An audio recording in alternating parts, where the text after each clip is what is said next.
और चलिए अब आपको बताते हैं कि 9 मई यानी कि आज जब पूरी दुनिया की नजर रूस पर टिकी हुई है वो आखिर खास क्यों है। आज का दिन रशिया के लिए आखिर क्या है, इस विक्ट्री डे की हिस्ट्री ये देखिए हर साल 9 मई को विक्ट्री डे मनाता है रशिया। शुरुआत 1945 में हुई थी। सोवियत सेना ने जर्मन सेना को इस दिन हराया था। द्वितीय विश्व युद्ध के दौरान जो सेकेंड वर्ल्ड वॉर था उस दौरान जर्मन सेना को मात दी थी, नाजी जर्मनी को मात दी थी। सोवियत संघ के दौर में सालाना आयोजन नहीं किया जाता था, लेकिन 1995 से जीत को समारोह के तौर पर एक भव्य समारोह के तौर पर सेलिब्रेट किया जाने लगा। राष्ट्रपति बोरिस उन्होंने जश्न की शुरुआत की और 2008 में पुतिन ने सैन्य ताकत का प्रदर्शन शुरू किया जब पुतिन सत्ता में आए। हर साल विक्ट्री डे के तौर पर जीत का जश्न होता है जो आज एक बार फिर दुनिया देख रही है। देखिए परेड की सलामी लेते व्लादिमीर पुतिन की ये तस्वीरें, ये झलकियां आज देखने को मिली मॉस्को में, जिसकी भव्य तैयारियां की गई थी। के सेना समय आपके पास आती हूं अब सीधा डायरेक्ट। व्लादिमीर, अभी जो मेरे दो खास मेहमान यहां पर कह रहे थे, एक तो अचल सर ने कहा, रविंद्र सचदेवा जी भी हमारे साथ, उन्होंने भी कहा जो ऑब्जेक्टिव है, जो दुनिया को एक तरीके से प्रदर्शित करना चाहते थे, वो शायद हासिल कर चुका है रशिया।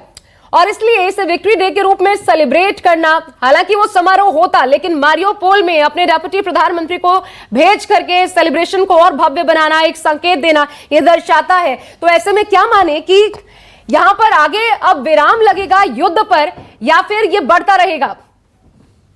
देखिए आशा जी, मेरे अनुसार जो मेरा आकलन है, और मेरा आकलन बहुत पहले से चल रहा है क्योंकि मैंने उनके सारे एक्सरसाइजेस को बड़ा डीपली देखा है और उसको समझने की चेष्टा की है। वो उन्होंने अपने जितने भी ऑब्जेक्टिव, इमीडिएट ऑब्जेक्टिव है, मिलिट्री ऑब्जेक्टिव्स मोर और लेस अचीव कर चुके हैं, 100% कर चुके हैं। और व्लादिमीर पुतिन का ये कहिए कि यहीं पर ऑब्जेक्टिव उसका खत्म हो जाएगा, तो ये नहीं है। वो लिमिटेड ऑब्जेक्टिव से ले गए हैं, इसलिए उन्होंने स्पेशल ऑपरेशंस उसका नाम दिया है। उनकी ऑब्जेक्टिव बहुत है, जियोपॉलिटिकल है, जियो स्ट्रैटेजिक है, और इसको आप यदि इससे आकेंगे तो मैं ये मानता हूं ये एक फ्रोजन कॉन्फ्लिक्ट है, जैसे जॉर्जिया में हुआ था उसी तरह एक फ्रोजन कॉन्फ्लिक्ट है। ये ऐसा चलता ही रहेगा, मगर ये मान के चलिए कोई ताकत वो को उन इलाकों से नहीं निकाल सकती। या तो वहां पर कोई इस तरह से परमाणु बम अमेरिका गिराया जैसे उन्होंने किया था लड़ाई खत्म होने के 1 महीना बाद, 9 महीने में लड़ाई खत्म हो गई थी सेकेंड वर्ल्ड वॉर, मगर उन्होंने हिरोशिमा नागासाकी में गिराया, किस लिए? 1 महीने बाद गिराया। तो इस तरह से कुछ चीजें हो तो मैं कुछ बदल सकती हैं प्रश्न। नहीं, उसके बिना भी सेना से इससे पहले शायद खेरसोन जहां पर कब्जा, वहां के तो मेयर ने भी कह दिया था कि खेरसोन पर कब्जा हो चुका है, वहां के नागरिक जो रूसी सैनिक कह रहे हैं उनकी बात माने। बूचा में इनफैक्ट उसके बाद हमने देखा फिर यूक्रेन की तरफ से दावा सामने आया कि उन्होंने उस पर कब्जा जमा लिया है, रूसी सेना को खदेड़ दिया है। तो मारियोपोल के लिए बात क्यों नहीं बैठती? खेरसोन में आपका कहना है कि उन्होंने कब्जा कर लिया है। मैं तो बड़ा इसको डेली के डेली बड़ा देखता हूं। मैकोलिव की बात अलग करें, वहां पर कुछ झड़पें हो रही हैं। खेरसोन पूरा का पूरा उसके देखिए ये इस चीजों को, इस नैरेटिव को चलाने के लिए ये कहेंगे, वो तो कहेंगे कि ये तो रशिया के बॉर्डर पर चले गए। अभी तो सचदेवा साहब कह रहे थे कि 40,000 ट्रुप्स आने बाकी हैं पोलैंड से, और शायद कोई यूएन के फोर्स तो नहीं होंगे, मगर ये पीस कीपिंग फोर्स आएंगे और रशिया पे अटैक करेंगे। हाँ, तो ये देखिए आने वाले समय में आप ही हम फिर बैठेंगे। लेकिन इसकी संभावना आपको कम नजर आती है। लेकिन अगर ऐसा होता है जैसे पोलैंड से फोर्सेस आती हैं तो फिर क्या, फिर वो ये तीसरा विश्व युद्ध उसके मुहाने पर फिर दुनिया? जी हाँ, देखिए फिर तो डायमेंशंस बदल जाएंगी ना। सवाल ये है कि अब टेक्निकली नेटो उसे प्रोजेक्ट करेगा कि ये नेटो की फोर्सेस नहीं है, नेटो इंटरवीन नहीं कर रहा, पर fact of the matter is कि नॉन यूक्रेनियन फोर्सेस बाहर से लाई जाएंगी तो डायमेंशंस बदल जाएंगी। तो फिर जैसे सीरिया में मर्सनरीज आ रहे हैं और दुनिया भर के आ रहे हैं, फिर रशिया दूसरे पैथवे अपनाएगा, तो थिंग्स विल ओनली कॉम्प्लिकेट। मतलब उसके बाद आप ये सोच रहे हैं कि हम तो इस दिशा में सोच रहे हैं कि कहाँ रशिया और यूक्रेन के बीच में कोई ऐसी बॉटम लाइन या विन विन सिचुएशन टाइप हो जाए, या जिससे ये कम से कम सीज फायर हो जाए, तो फिर उसके जो आसार हैं, जो उसकी पॉसिबिलिटीज़ हैं, तो मेरे ख्याल से कम नहीं। तो फिर लड़ेंगे कैसे सर? बात तो ये है ना। आशा जी, मैं ये नहीं कह रहा हूँ कि 40,000 आएंगे, मैं कह रहा हूँ ये बातें चल रही हैं। पॉइंट ये है बेसिक, जब ये वॉर शुरू हुई थी तो उसके 5 दिन के अंदर खबरें आ रही थी कि यूके ने बोला है ज़ेलेंस्की को कि तुम हवाई जहाज लेके यहाँ आ जाओ, गवर्नमेंट इन एग्जाइल यहाँ बना लो। जर्मनी ने भी कहा था या अमेरिका ने भी कहा था, जब वॉर शुरू हुई थी 5 दिन में, राइट। वॉर चलती रही। आज की तब था, और तब इनको छोटे वेपन्स दिए जा रहे थे। आज की तारीख में वेस्ट और अमेरिका को यह लग रहा है कि टिपिंग पॉइंट है, रशिया को पीछे करा जा सकता है। इसके लिए उन्होंने ये कैलकुलेट करा है वेस्टर्न इंटेलिजेंस ने कि हम वेपन्स तो देंगे, अब हैवी वेपन्स दे रहे हैं, right, tanks, helicopters and all, जितने भी दे लें, पर इनसे भी हम रशियंस को ज्यादा पीछे नहीं कर पाएंगे। ये तभी हो पाएगा अगर बूट्स ऑन ग्राउंड डाले जाएं। ये डिस्कशंस चल रही हैं वेस्टर्न इंटेलिजेंस में, राइट।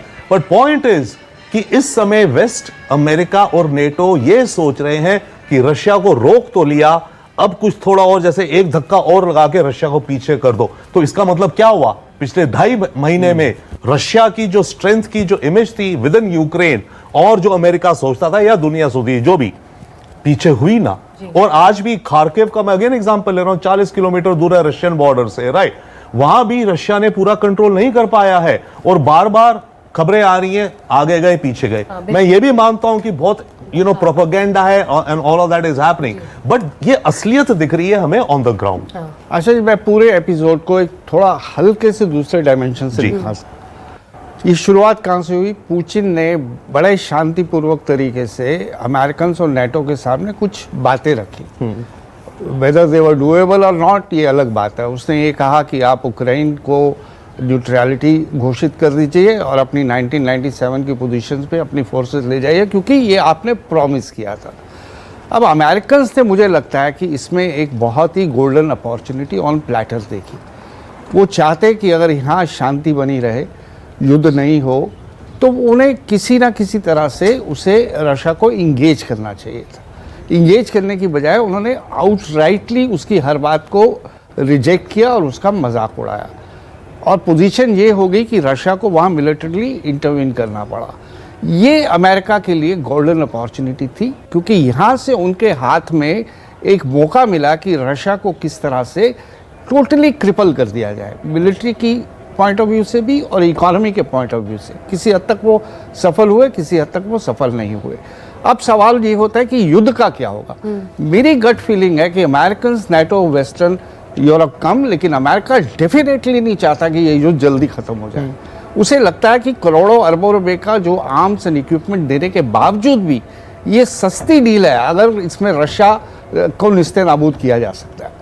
तो ये इसी सोच को लेके इस लड़ाई को वो किसी ना किसी तरीके से बढ़ाते ही रहेंगे, चाहे वो रशिया को पीछे खदेड़ सके या नहीं खदेड़ सके।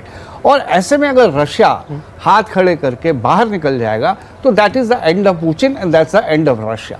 तो वो इतिहास में चला जाएगा। उसी केस में न्यूक्लियर होगा जी, तो वो फिर वो डेस्परेशन होगी और फिर पोजीशन। तो ये वॉर परपेचुएटी में चलेगी, फ्रोजन होगी या नहीं होगी, सिमरिंग होगी, एक्टिव होगा कॉन्फ्लिक्ट, ये आने वाले वक्त में पता सिन्हा साहब हमारे साथ जुड़े हुए हैं। सिन्हा सर,